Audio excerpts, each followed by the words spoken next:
Alright everybody, welcome back to the Driveway Engineer. I'm JR. Today I have a nice day. It's like 50 degrees. It's December 2nd or something. I'm going to work on wiring this air compressor up. You see I have it set outside where it's basically going to go. I'm going to build basically a little shack over it. Nothing fancy. I think that what I'll do in the springtime is build a room right here off the side to sandblast and powder coat in. But I'm going to show you guys real quick how to wire these up.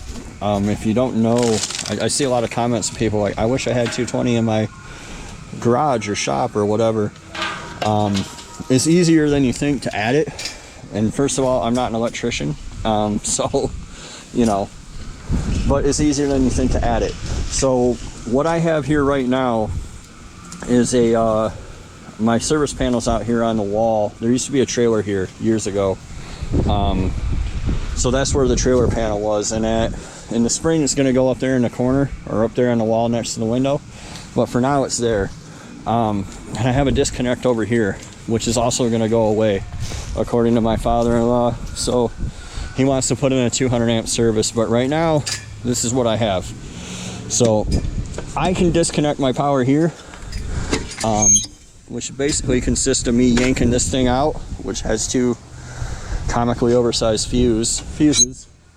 And now my building's dead. You see the lights are out. So now it's safe to work on my panel. And you know, you probably have a center disconnect. So I'll bring you guys right back and we'll look at the panel. I'll show you guys what you have to do there. All right, so I skipped ahead and I pulled there's a lid. I'm sitting on the ground so you guys can see. I guess to get right to the point, the simplest part is if you have two open spots, you can add a 220 breaker. All it is a normal 110 breaker that's hooked in two.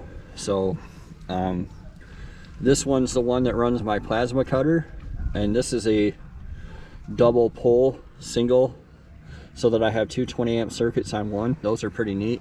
I can add another one right here and have two more.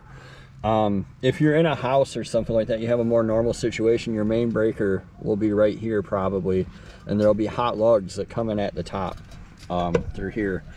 So be careful, always be careful. Don't half-ass this. 220, you can die. You definitely get the fear of God knocked out of you. But yeah, basically I'm going to come in here and I'm going to wire this just like Tony wired my other one, and we'll go from there. So what I have, I told Tony how much amps this pulls and he told me to get, I think he said 10.3, but this is 8.3, even though it has a fourth wire. And you don't use the white one on the 220. So all that you use are these three right here. And the black and the red go to the breaker, and the green goes to this ground bar right here. I think that's a ground bar, and I think this is a neutral bar. Oh, and you see these lugs that come from the disconnect here. This is what feeds the power down here. My nephew put this in for me, but so all I'm going to do is pull this wire up through this hole right here. These are knockouts. I'm gonna get you in there a little bit closer. You can just kind of knock them out, and then you put these little nuts on them, and they hold your wire like I have over here, the one that goes to the actual plasma table. So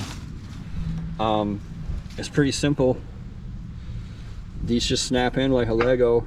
You see they got a hook on the bottom, so you drop this hook on like that and you shove them back, and bam, you got 220. So again, red, black, and then the green goes over here. On the other one, I just taped the white up because I didn't know for sure that you don't use it, but it says that it's not used. So that's what I'm gonna do here too. I'll bring you guys back when it's done. And we're back. I know it's a bit of a mess. I kind of have it out here so you guys can see it. I also know that I'm not using the correct terms for everything, and my intention, as always, is not to explain things to master electricians or jet fighter racers or anything else. It's to explain it to the average guy. So green wire coming out of my wire. It's hard to see, but it goes to that. I believe that's a ground bar. I think the white one's a neutral bar. And it appears that the white bar is not used in this schematic. So green one to that one, red and black to my 220 breaker, which when I plug it in will bridge those. That's 110, that's 110. Put them together here, you got 220. That's my understanding of how it works. Again, all you have to do is see the hook that in down there and snap it up and you're done. I'll tape this wire up. I'll bring you guys back when that's all done, and we'll move on over here to the compressor, to the wiring of the plug and well, the plug and the plug. So I'll be right back. Real quick before I put the panel back on, this is what it looks like done. You kind of got to fight because, you know, I'm sure, like I said, electricians will be like, wire management. So be careful in here that if your panel's 100% dead, you can still have power coming in on your main lugs if you're in a normal house panel where the feed comes in like this. So I had to manhandle it a little bit. It's about 50 degrees, which is warmer than it's been. But still, these wires are large and a bunch of them are solid core, and you know, it can be a challenge, so be careful. But that's what it looks like done. I'm going to tape this wire up, I'm going to put the panel back on, and we'll move on over here to wiring the compressor itself. One more thing before I move on too far. The breakers have to match the type of box you have. I wasn't sure about that. I'm not terribly surprised to hear it. As far as I know, from what my father-in-law told me, you got a square D box, you use square D breakers. So not terribly shocking, but just something to know so you don't go buy the cheapest one and it may not fit your box. Once you have the panel wrapped up, you can go ahead and move on to the plug. I use these NEMA 650P or 6-50P or whatever. That's what I use. That's what's on my welder. That's what's on my plasma cutter, my new plasma cutter. So I use it on everything. That wire's exactly like this. And then there's a cover that goes on it, and you screw the box here to whatever you want to screw it to. Same thing with the plug. Here's wire the plug. Follow the same little convention here, and you're good to go. So the fact that that had a white wire on it confused me at first, but I'll show you guys how that wires when I'm done with that. I'll bring you right back. So if you're ever in doubt, you can just go to the source. I don't know if I did this or if the Home Depot did this when I bought it, but line and line means voltage, and that green screw means a ground. So the way that I or them have this cord is the green is a ground up here, and the black and the white are voltage in. So that's the way I'm going to wire the plug.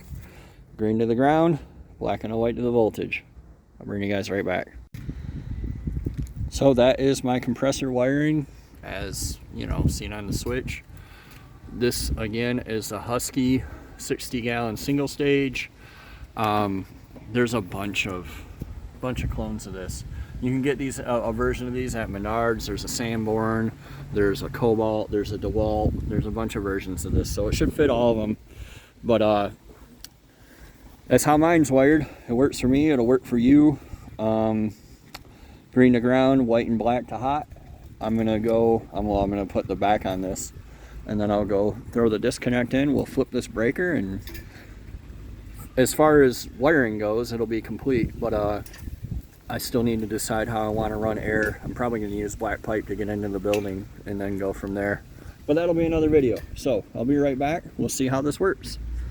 Hopefully I don't die. Power's back on in the shop. All my breakers are flipped on. We'll go ahead and plug this guy in here real quick. Let me set you down. I'll bring you right back. All right, that's plugged back up. Let's give her a whirl. Should work.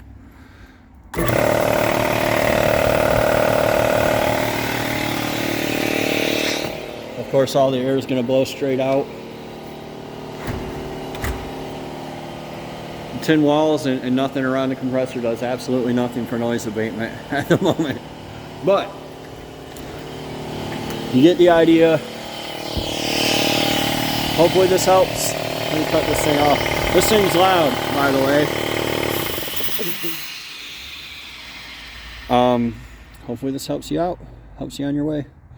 And I'm going to continue working so I can start making some money up here, hopefully soon.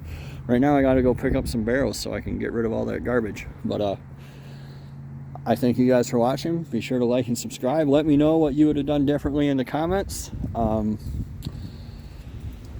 we'll see you next time on The Driveway Engineer. Thanks, guys.